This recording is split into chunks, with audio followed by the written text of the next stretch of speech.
ఇది condom catheter అండి. దీన్ని ఎలా వేస్తారనేది చూపిస్తాను.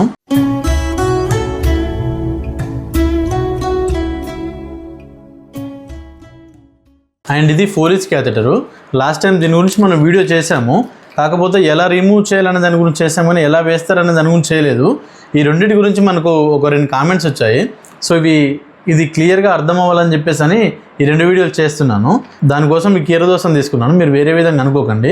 మీకు క్లియర్గా విజువలైజేషన్ ఉండాలని దీన్ని తీసుకున్నాను. సో ఇప్పుడు ఫస్ట్ ఈ కాండోమ్ క్యాథెటర్ని అప్లై చేస్తాను. ఈ కాండోమ్ క్యాథెటర్ అనేది ఏంటంటే ఈ ఫోలిస్ క్యాథెటర్ లాగా లోపల నుంచి వేయడానికి ఉండదు. ఇది పైనుంచి పినిస్ పైనుంచి మాత్రమే పెట్టుకోవడానికి అవకాశం ఉంటుంది. దీంట్లో డిఫరెంట్ సైజులు దొరుకుతాయి. సైజుని బట్టి మనకి ఏ సైజు కావాలని ఎంచుకోవాలి. సింపుల్గా ఇలా దీన్ని పీనిస్కి అప్లై చేసేసుకొని దీని నుంచి బ్యాగ్ని అటాచ్ చేసేసుకోవాలి. ఇదేంటంటే ఫ్రీక్వెంట్గా యూరినేషన్ వస్తుంది, యూరిన్ ఫ్లో అనేది ఫ్రీగా వస్తుంది అనుకున్నప్పుడు ఇది బాగా ఉపయోగపడుతుంది. కాకపోతే దీంతో వచ్చేది ఏంటంటే రోజు 24 అవర్స్కి ఒకసారి మార్చుకోవాలి. దీన్ని మార్చుకునేటప్పుడు దీన్ని పినిస్ని మంచిగా క్లియర్గా వాష్ చేసుకొని డ్రై అయిన దాకా వెయిట్ చేసి పెట్టుకోవాలి. ఇలా దీనికి అప్లై చేసుకున్న తర్వాత దీనికి ఒక స్ట్రాప్ వస్తుంది. ఈ స్ట్రాప్ను పైనుంచి అప్లై చేయాలి. అప్పుడు ఇది ఊడిపోకుండా ఉంటుంది. కాకపోతే ఈ స్ట్రాప్ను కూడా మరీ గట్టిగా లాగి వేయకూడదు. అలా గట్టిగా లాగి వేస్తే ఏమవుతుందంటే బ్లడ్ సర్క్యులేషన్ ఆగిపోవడం కానీ, వచ్చే యూరిన్ ఫ్లో ఆగిపోవడం కానీ ఇలాంటివి జరుగుతుంది.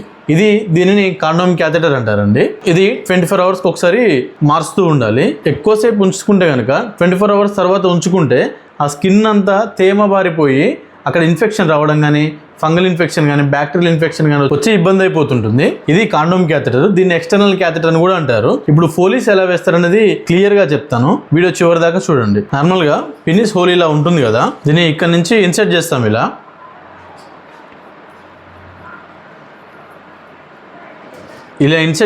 ఇన్సెట్ చేసినప్పుడు ఇది పీనిస్ చివరి భాగంలో ఉన్నటువంటి ప్రోస్టేట్ గ్లాండ్ ని దాటుకొని బ్లాడర్ లోకి వెళ్తుంది. ఈ ప్రోస్టేట్ గ్లాండ్ గురించి తెలుసుకోవాలనుకుంటే కామెంట్ సెక్షన్ లో తెలియజేయండి, దాని గురించి కూడా ఒక వీడియో చేద్దాము. అలా ప్రోస్టేట్ గ్లాండ్ దాటుకొని బ్లాడర్ లోకి వెళ్ళిన తర్వాత దీన్ని లాక్ చేయాల్సి ఉంటుంది. ఇంతకు ముందు వీడియోలో వివరించాను కదా. ఇప్పుడు యూరిన్ క్యాథెటర్ కి 2 వేస్ ఉంటాయి. ఇది యూరిన్ అవుట్ ఫ్లో బయటకు వచ్చే విధంగా ఉంటుంది. ఇదేంటంటే యూరిన్ క్యాథెటర్ అనేది బయటికి రాకుండా లోపల లాక్ అయ్యే విధంగా దీంట్లో నుంచి స్టెరైల్ వాటర్ పంపించాల్సి ఉంటుంది. సో ఇప్పుడు చూడండి ఎలా ఉంటుందో చూపిస్తాను. లైవ్ లో వాటర్ తీసుకున్నాను. ఇదిగో ఇలా ఇది ఇన్ఫ్లేట్ అయిన తర్వాత లాగేస్తే రాదు ఇంకా. సో దీన్ని బలవంతంగా లాగకూడదు. ఇది బలవంతంగా లాగితే లోపల ఉన్న మజిల్ ని డ్యామేజ్ చేసుకుంటూ బయటకు వచ్చేసి ఇంటర్నల్ గా బ్లీడింగ్ అయిపోవడము, అదంతా పెద్ద ఇన్ఫెక్షన్ కు దారితీస్తుంది. సో ఎప్పుడు కూడా అలా చేయకూడదు. ఒకవేళ మీకు యూరిన్ క్యాథెటర్ వద్దు అనుకున్నప్పుడు ఖచ్చితంగా ఈ వాటర్ని రిమూవ్ చేసి మాత్రమే తీసేయాలి. ఇది గమనించుకోండి. రీసెంట్గా ఇన్స్టాగ్రామ్ లో మనకు ఒక సబ్స్క్రైబర్ మెసేజ్ చేశాడు. వాళ్ళ ఫాదర్ ఇలానే ఫోలిస్ క్యాథెటర్ లాక్కున్నాడంట. లాగేసుకోవడం వల్ల విపరీతమైన బ్లీడింగ్ అయిపోతూ ఇబ్బంది పడుతుంటే కాల్ చేశాడు. సో అలాంటి మిస్టేక్స్ మీరు ఎవరు చేయకండి. అండ్ ఇంకోటి ఏంటంటే ఈ క్యాథెటరైజేషన్ పెట్టిన తర్వాత బ్యాగ్ అనేది వేలాడుతూ ఉంటుంది. ఒక్కోసారి పేషెంట్ నడుస్తూ వెళ్ళేటప్పుడు ఆ బ్యాగ్ అనేది జారి కాలు కింద పడిపోయి ఇది ఇలా లాగినట్టు అయ్యే అవకాశాలు ఉంటాయి. సో కొన్ని జాగ్రత్తలు మాత్రం ఖచ్చితంగా పాటించి దీన్ని సేఫ్గా ఉంచుకోండి. ఇంకొకటి ఏంటంటే ఈ క్యాథెటర్ అనేది కంప్లీట్ గా బ్లాడర్ లోకి పోయిన తర్వాతనే ఈ స్టెరైల్ వాటర్ ని లోపలికి ఎక్కించాలి. లేదా ఇక్కడ మధ్యలోకి వచ్చి ప్రోస్టేట్ గ్లాండ్ అక్కడిక్కడ ఆగిందంటే ఈ ప్రెషర్ కు అక్కడ ఉన్న బెలూన్ అలా ఉబ్బిపోయి అక్కడ ఉన్న మజిల్ ని డ్యామేజ్ చేస్తుంది. అలా ఆ మజిల్ ని డ్యామేజ్ చేసినప్పుడు ఇంటర్నల్ బ్లీడింగ్ అయిపోయి పేషెంట్ చాలా ఇబ్బంది పడే అవకాశం ఉంటుంది. సో ఎప్పుడైనా కూడా ఖచ్చితంగా కంప్లీట్ గా లోపలికి వెళ్ళిన తర్వాతనే దీంట్లోకి వాటర్ ని ఫిల్ చేయాలి. గుర్తుపెట్టుకోండి. ఇది ఒక అవేర్నెస్ పర్పస్ మాత్రమే చేస్తున్నాను.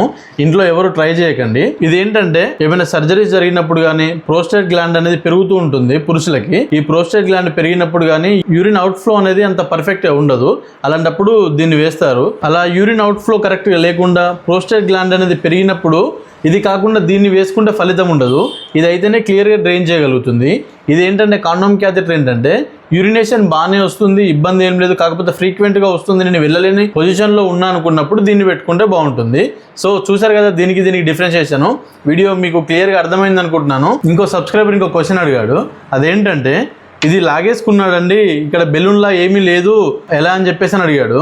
ఒక్కోసారి ఏమవుతుంది, ఇది ఇంటర్నల్ గా పంక్చర్ అవుతుంది. ఇక్కడ ఉబ్బవలసిన బెలూన్ ఇంటర్నల్ గా పంక్చర్ అవుతుంది. అలా పంక్చర్ అవడం వల్ల ఇందులో ఉన్న వాటర్ అన్ని బ్లాడర్ లోనే కారిపోయి ఇది ఈజీగా బయటకు వచ్చే విధంగా ఉంటుంది. అలాంటప్పుడు టెన్షన్ పడాల్సిన పని లేదు. కానీ బలూన్ ఇలానే ఉంది, ఇందులో వాటర్ లాక్ అయి ఉన్నాయి, అలాంటప్పుడు గట్టిగా గుంజేసుకుంటున్నాం అనుకున్నప్పుడు లోపల యూరినరీ ట్రాక్ట్ అనేది పగిలిపోయి బ్లీడింగ్ అయ్యి ఇబ్బంది అయ్యే అవకాశం ఉంటుంది. ఎప్పుడైనా కూడా ఒకవేళ బలవంతంగా యూరిన్ క్యాథెటర్ లాక్కున్నారంటే ఇది కరెక్ట్గా వచ్చిందా ఈ పార్ట్ అనేది చూసుకోండి. ఇక్కడ కనిపించే హోల్స్ కానీ ఈ బెలూన్ కానీ కరెక్ట్గా క్లియర్గా బయటకు వచ్చిందంటే ఇబ్బంది ఏమి ఉండదు. ఒక్కోసారి ఇక్కడ కట్ అయిపోతుంది కూడా, కట్ అయిపోయి ఇది లోపల బ్లాడర్లోనే ఆగిపోతుంది, ఇలా బయటకు వస్తుంది. ఇలా బయటకు వచ్చినప్పుడు మాత్రం ఖచ్చితంగా ఈ హోల్స్ అనేటివి ఉన్నాయా లేవా, ఈ క్యాథెటర్ అనేది కంప్లీట్గా బయటకు వచ్చిందా లేదా అనేది మాత్రం క్లియర్గా చూసుకోండి. సో ఇది ఇవాళ వీడియో కనుక మీకు ఎలా అనిపించిందో కామెంట్ సెక్షన్లో తెలియజేయండి. మీకు క్లియర్గా అర్థమైంది అనుకుంటున్నాను. అర్థమైందా అవ్వలేదనేది నాకు తెలియజేయండి. So thank you very much. ఇంకో వీడియోలో మళ్ళీ కలుద్దాం.